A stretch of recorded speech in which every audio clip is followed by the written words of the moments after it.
The zone is an unforgiving place that will chew up and spit out inexperienced and under-equipped stalkers in a flash. There's no substitute for experience, unfortunately, but at the very least, we can help you with being better equipped right at the start of the game. Here are 10 things to do first in Stalker 2. The linear prologue chapter of Stalker 2 ends when you place 3 scanners down at specific locations.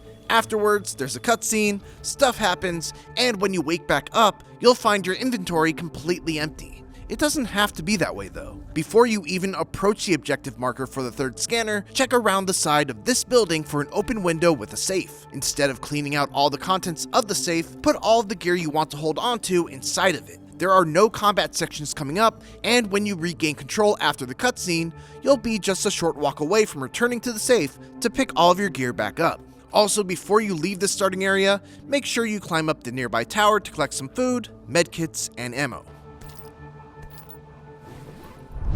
Just up ahead, you'll spot a group of bandits in the middle of a firefight at the post office. Help out the person inside, Zorik, by killing the bandits, and then chat with Zorik to start up a side quest involving saving his buddy Gloomy, who's being held at the boiler house to the east. Before setting off for the boiler house, you can collect Zorik's stash by making a stop at the downed airship slightly to the northeast of the post office. It's guarded by a couple of blind dogs and a bunch of radiation, but it's nothing you shouldn't be able to handle.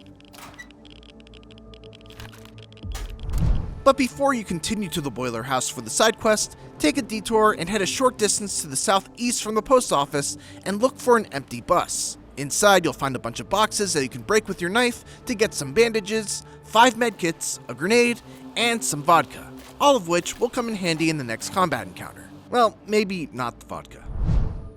Get back on the path and continue northeast to the boiler house. There will be a handful of enemies inside, but plenty of cover for you to make use of. Once you take them all out, head to the 2nd floor of the boiler house to find Gloomy. As for the reward for this quest, it's an Echo Finder. And even though you already have one, assuming you did the safe trick mentioned earlier, Gloomy doesn't really have anything better to offer, so you might as well take another one so you can sell it later. Asking for something else simply points out the location of Gloomy's stash, which is where our next stop is anyway.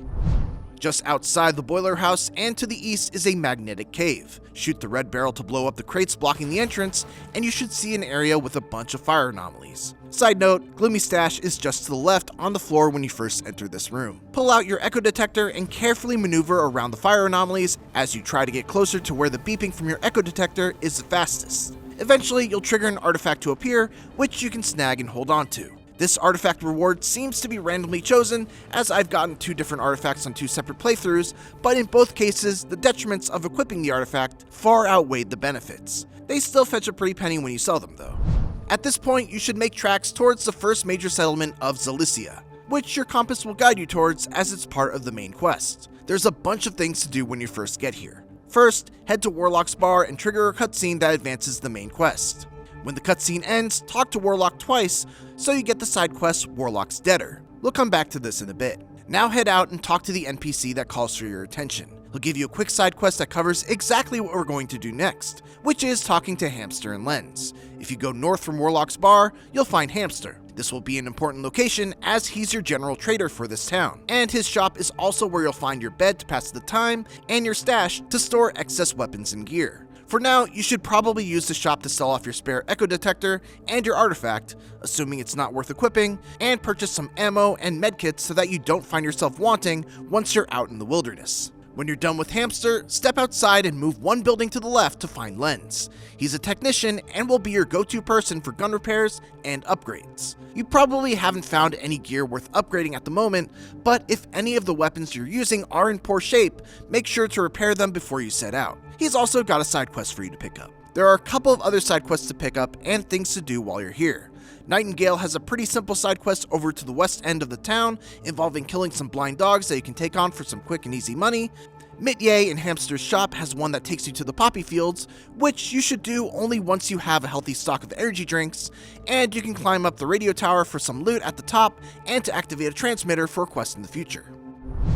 If you head out the eastern exit of Zalyssia, follow the path, and keep an eye out to the left, you should notice a large anomaly in the middle of a lake that expands and contracts, pulling in objects as it expands and pushing them back out when it contracts. Head towards it, but be careful to only move while it's contracting, and always have something in front of you when it starts expanding, as you'll take continuous damage when you're being sucked in. The goal is to make it right up next to the anomaly, near the ambulance. If you look just to the side of the ambulance, you'll find a weird ball artifact.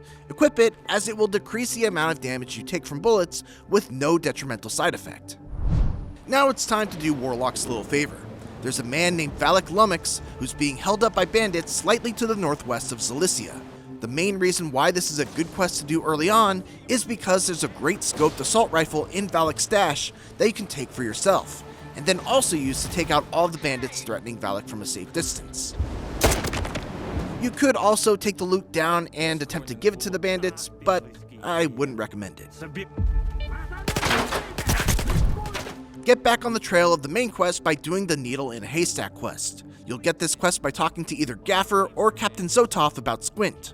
I'll leave the choice of which faction you want to side with and the fate of Squint up to you, because regardless of who you decide to give the ward sensors to, or what you decide to do with Squint, you'll still be able to go to your stash after the completion of this quest and pick up a USB drive that begins one of the more rewarding game-spanning side quests you'll find. Picking up the drive in your stash after completing the Needle in a Haystack quest will start up the Seek and You Shall Find quest, which places a whole bunch of markers on your map notating where to find a valuable stash of gear. 3 of these can be found right where you are, in the Lesser Zone, and you should search them out as soon as you can. The first one can be found just north of Zalyssia. Head around to the back of the 2 houses near the marker and look for a truck.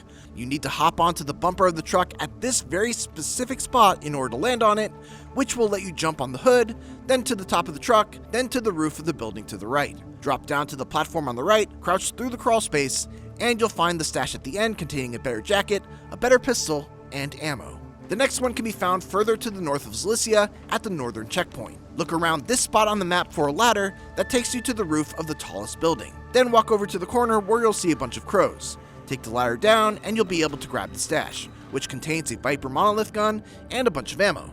It's worth mentioning as well that there's a single stalker hiding inside this trap-filled warehouse up the stairs with a very powerful sniper rifle. It needs some work and costs a lot of money to fix, but it'll be worth it. The final one is located near the Sphere, which is a location that you'll have to visit for the main quest. The cache is located at the northwesternmost part of the complex.